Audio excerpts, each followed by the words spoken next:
روایت کے اوپر بہت رولا ہوتا ہے نا کہ یہ صحیح نہیں ہے.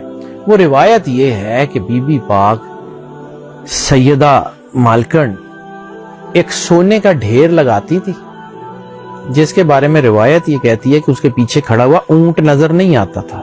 سونے کا ڈھیر لگاتی تھی اور آواز دیتی تھی کہ جو رسول اللہ صلی اللہ علیہ وآلہ وسلم کا کلمہ پڑھ لے اس ڈھیر میں سے اٹھا کے لے جائے جتنا اٹھا سکتا ہے.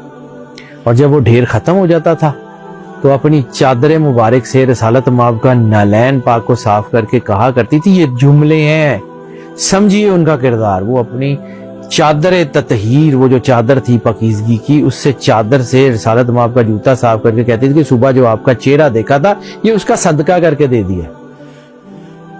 رسالت مآب کے صدقے کا مقام یہ ہے کہ کائنات کھاتی ہے.